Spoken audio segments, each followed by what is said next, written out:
Regular scheduled press conference till today. We didn't think it was appropriate to stand up here Monday and talk about football. And I know only 48 hours has passed. I respect that you guys have a job to do and have some questions for Coach, so we'll turn it over to him. Thanks, Steve. I know a lot of you guys will have questions about the Treon Harris situation. The statement that the university released Monday, I think, was pretty self-explanatory. It's a very serious charge, and there's been no change in his status. And so that's kind of where we are. I don't have anything additional to add. I know some of you still will ask questions, but I'm not going to have any other comment on the situation. To reiterate what Steve said, sorry to inconvenience you guys, with the situation Monday and the seriousness of it. Felt like it was a little insensitive to have a football press conference. I think it is today, too. So, but we've got to move forward. I'll recap the Tennessee game and talk a little bit about LSU and our preparation, which started on Sunday. Tennessee was a big win for us. I thought offensively improved on third down. We had 7 conversions on third down. I think in the 2 previous games against 2 good football teams, their defense had only allowed 3.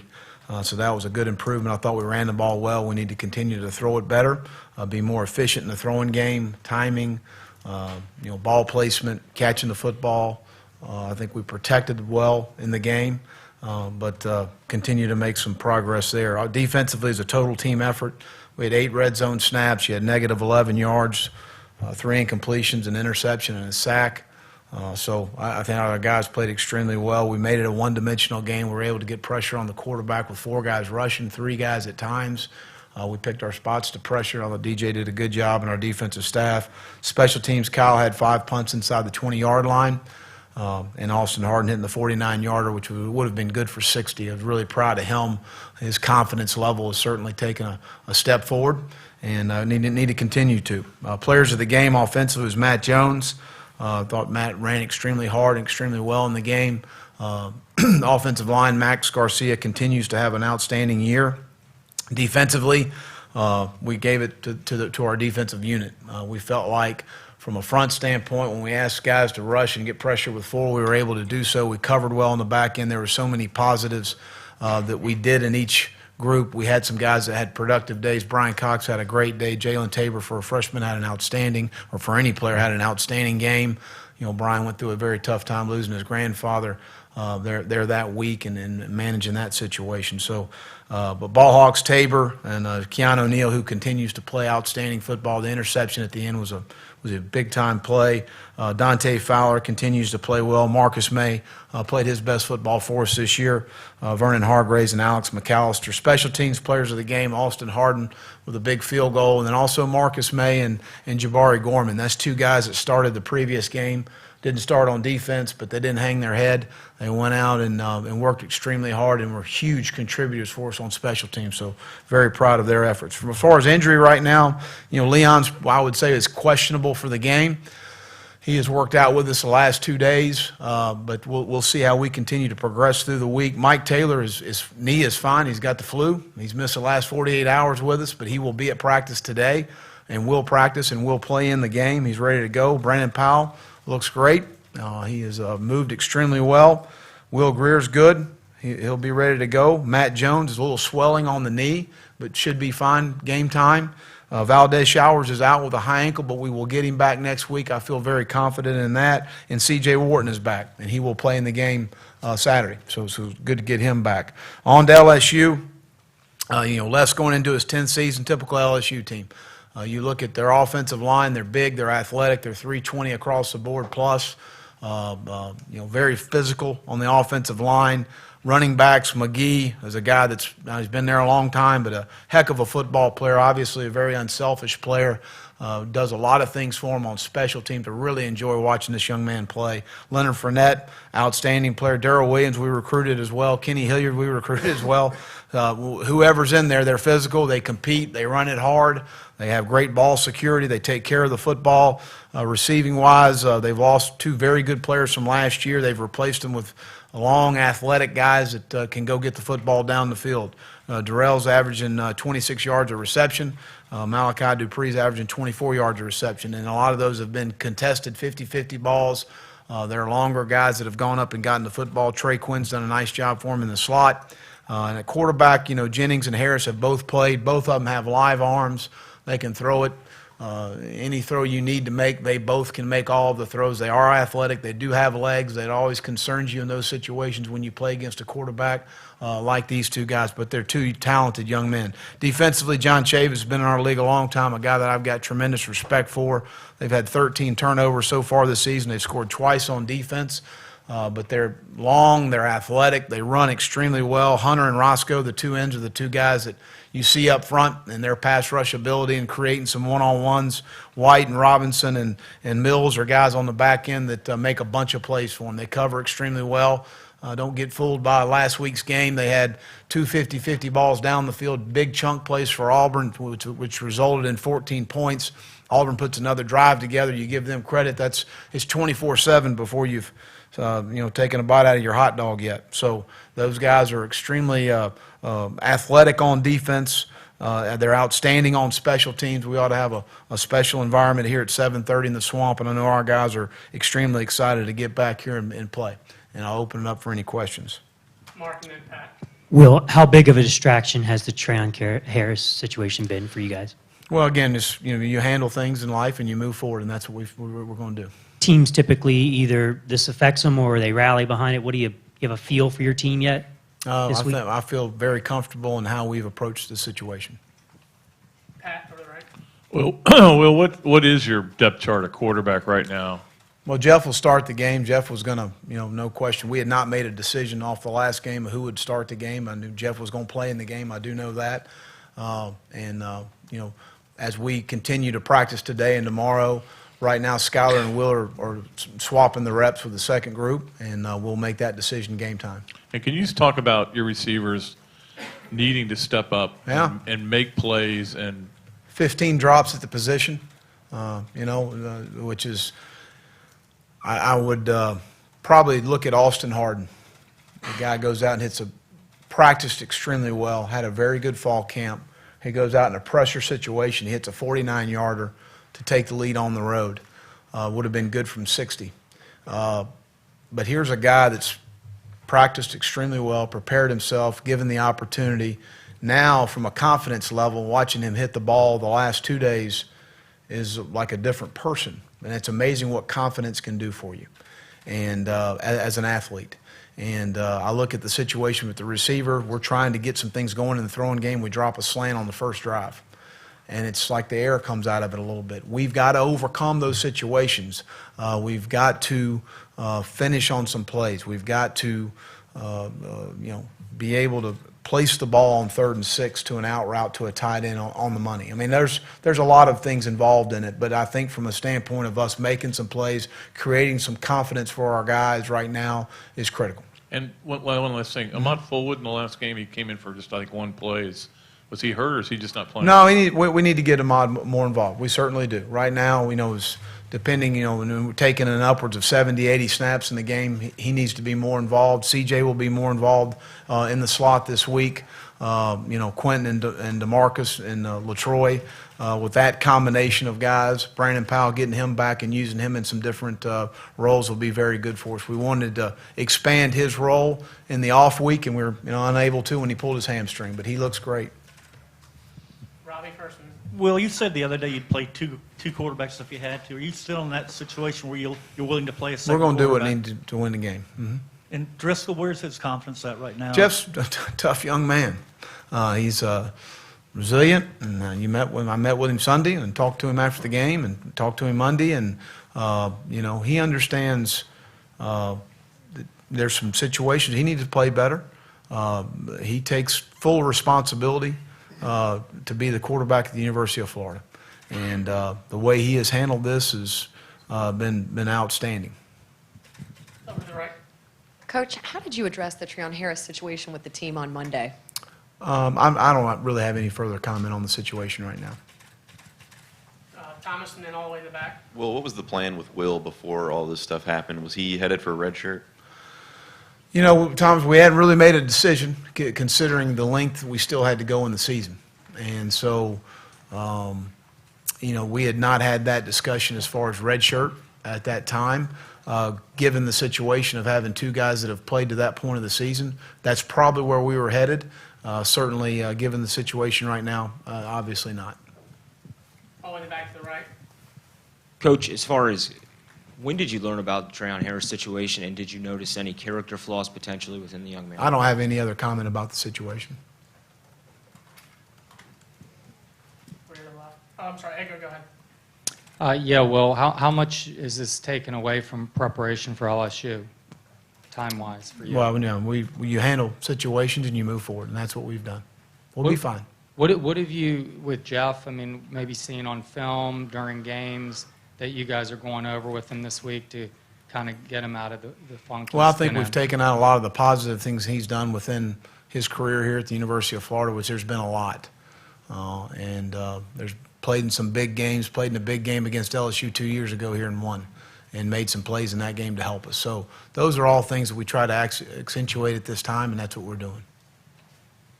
We're to the left, Coach.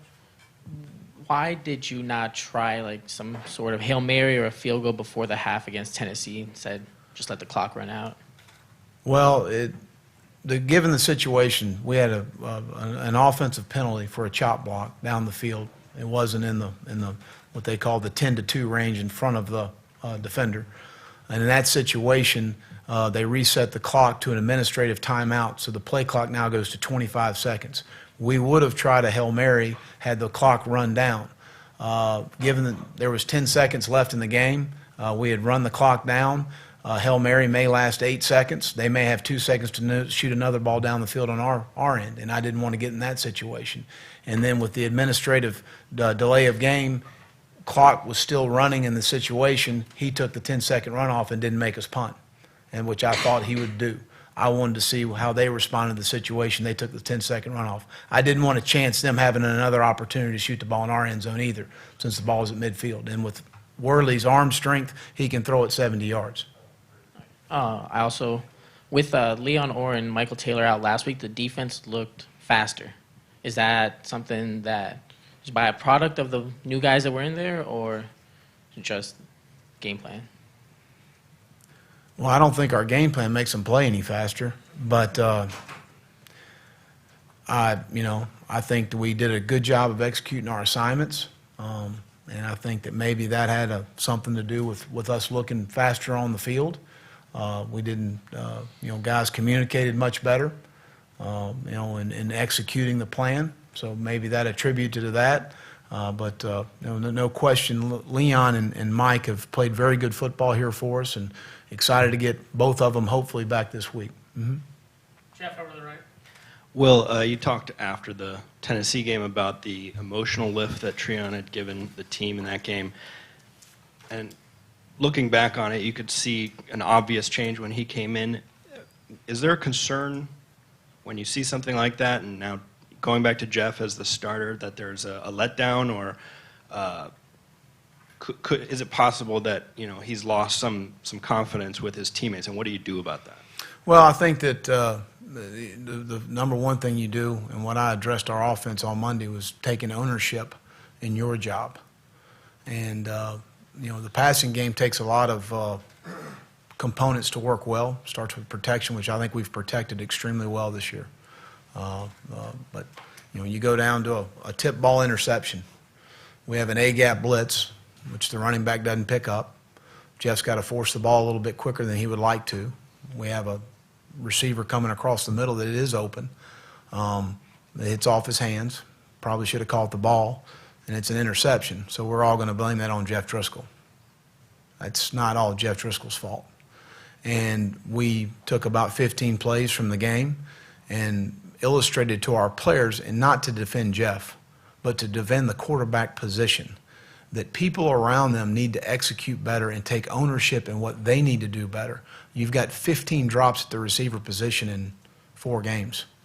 That's a bunch.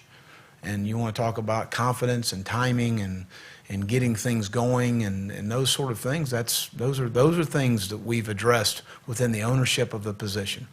And take ownership in your play and how you perform, instead of pointing the finger at somebody else, which is the easiest thing to do and what we do in our society in most situations. When also with C.J. Warden, you see him as a slot receiver, and could he He'll play in the contend for slot. the starting Yep. job there? What's that? Could he contend for the start there? Absolutely. Yeah, he's a good football player and good to get him back. He will play Saturday. Mm-hmm. You said Marcus May had the best game of his season this Saturday, but you guys gave up 5 passes of 15-plus yards defending the slot, especially those 2 at the end of 15-plus yards. Just what do you need to fix defending the slot? Well, and I think that, in 4 games, he did play his best ball game. We lost our eyes in a situation where, we always tell our players in an injury situation, stay down. We got in a substitution deal on the wheel route on their sideline, and that wasn't all Marcus's fault. We had 2 situations where we should have slid the defender underneath and forced the ball high. Now, 2 of them were pretty good throws. They got scholarships too. In those situations, you got to tip your hat and play the next down. Now, the interception in the game, Keanu Neal's going to get the credit for it, but he's in underneath coverage and in what we call a trail position, which elevates the ball, and Keanu Neal has an opportunity to intercept it. So that's what I call a caused interception. So we need to continue to work on our eye control is the biggest issue we have right now.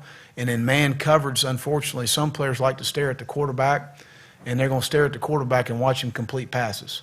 Because in man coverage, you got to cover the man, and what in terms of I talk about is working yourself in phase with the receiver in order to play the ball. And I've seen tremendous improvement from him, and we're expecting tremendous improvement to continue to go. And with Jalen Tabor, just same type of role for him next Saturday? Well, I hope he's that productive. That'd be nice. But, not many times you're going to just come off the edge and blitz and nobody blocks you. But he played the deep ball well. We outnumbered them in the box. They took a shot in the end zone, in the red zone. I thought it was a really nice play against a very good player and a very good throw. He had a couple opportunities there to defend balls. First, third down, I thought was an outstanding play. Had very good coverage. So I think he's a guy that just continues to improve. And that's what, that's the natural progression of a young player. You want to see improvement week to week and really day to day. And that's where I think I've seen with Jalen. Mm-hmm. Zach over the right, and then Kevin.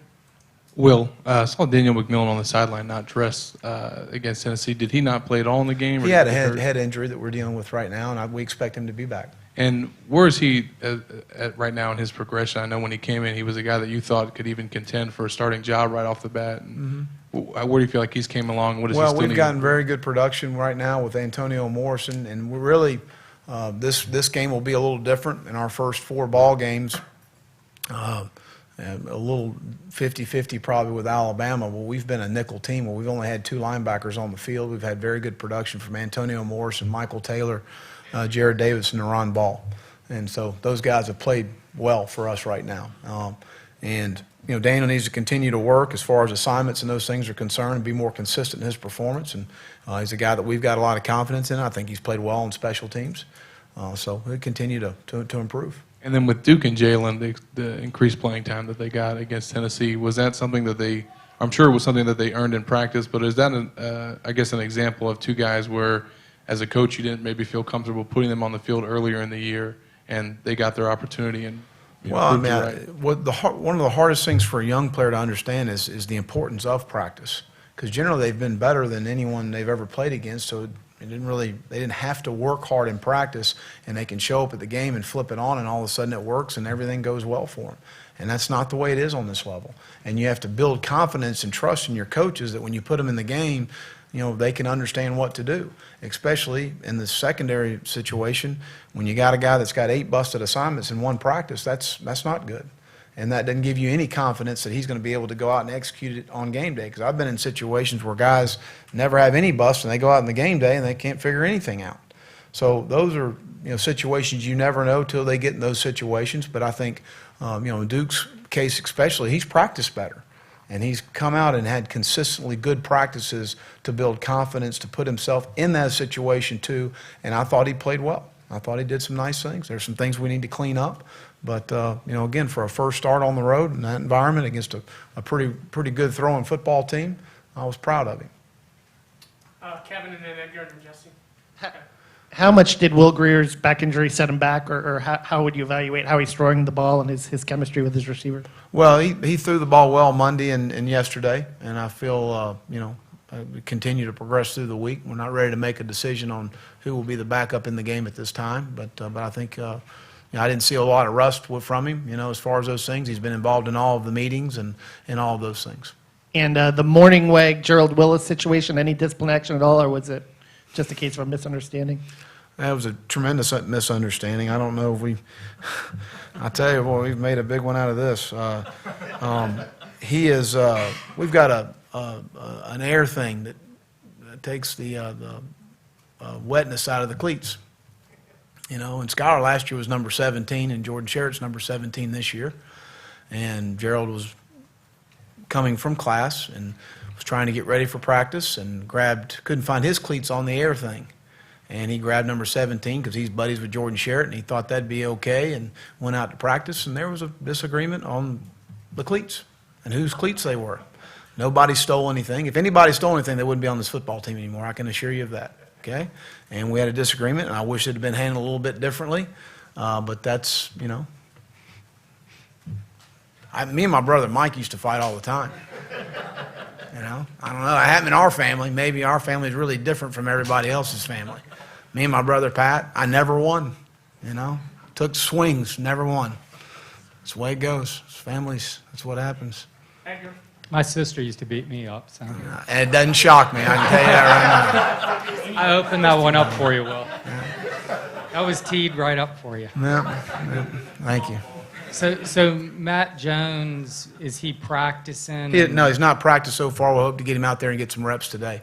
He has some swelling on his knee, in the knee that he has injured before twice, and had some swelling on the knee. Mm-hmm. And so he'll play? I fully expect him to play. Okay. Sure, certainly do. Thomas and then Jesse.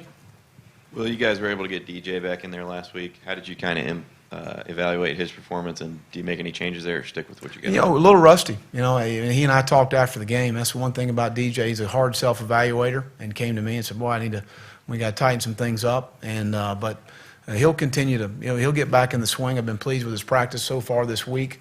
Chaz played well at right tackle. Rod, gave up one thing on an inside stunt that was a critical play for us there in the game, but continues to improve and get better, and he's going to continue to take steps forward and be a very valuable member of our offensive line. David Sharp continues to improve. So we feel pretty comfortable where we are, as we move forward in the season, especially when you get in this run in the season where there's going to be some injuries and things that happen. And right now, Tripp's done some nice things. Tyler Trenton probably played his best game Saturday. And Max is playing extremely well for us at center. Yeah. Time for a couple final.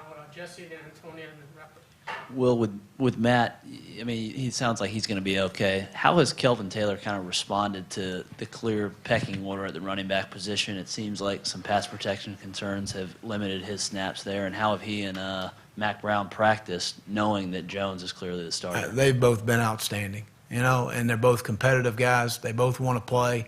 There's one ball right now, and so both of those guys, I expect their roles to maybe, depending on how we move forward in the next 72 hours with Matt, which I expect him to play, but I've got confidence in Kelvin. I've got confidence in Mac Brown. Adam Lane has been over-repping with our guys the last couple of days just in case, and a guy that I've got tremendous confidence in him as well. Talking about a hard guy to tackle, a low center of gravity, a strong, tough back that catches the ball well out of the backfield.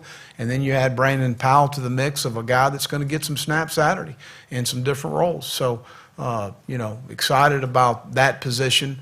I think it was pretty obvious to everyone, in that ball game that, Matt Jones gets heavy as the game goes, and he ran extremely well. Antonia over the left, and we'll wrap up with Mark up front. Well, I know you said you're going to be all right, and I'm sure you will, but you've talked all through these years about the family atmosphere and how you feel about these players. So when someone finds himself in some trouble, strictly from a man who loves his players standpoint, how tough is it for you in that sense? Well, it always hurts any time a young man goes through a tough situation, and not referring to that situation individually, but anytime you see our players hurt, you see a young man hurt, you spend a lot of time with them. It's hard. It's very hard. You get emotionally attached in all situations. Absolutely. And we'll We'll wrap it up with Mark. When you look at LSU's defense, some similarities maybe to your secondary in terms of you lose a number of guys early, repeatedly. Is that what they're kind of growing pains and paying the price? I don't think there's any question. They've lost 18 players in the last 2 years in the NFL draft, and you can't recruit, in my opinion, to replace that quickly. No different than we lost 3 players in the secondary that have played a bunch of football and a bunch of quality football for us. It's very difficult to overcome those, but nobody wants to hear that. At the end of the day, I can say it for less. He can't say it. That's hard, and it's hard to replace that. It's hard to recruit for that. In a lot of situations, you're finding out the 1st of January the young man wants to try the NFL, and you're asking yourself, you got to be kidding me. But that's the life of where we are now in college football. We need to, and I think we're working with the National Football League to amend those situations where young men aren't ready for that step. And but there's no question they've probably faced some growing pains, and I can't speak for them, but I know losing the amount of players they've lost in 2 years is it certainly takes a toll on your roster. There's no question. Thank you. All right, thank you very much.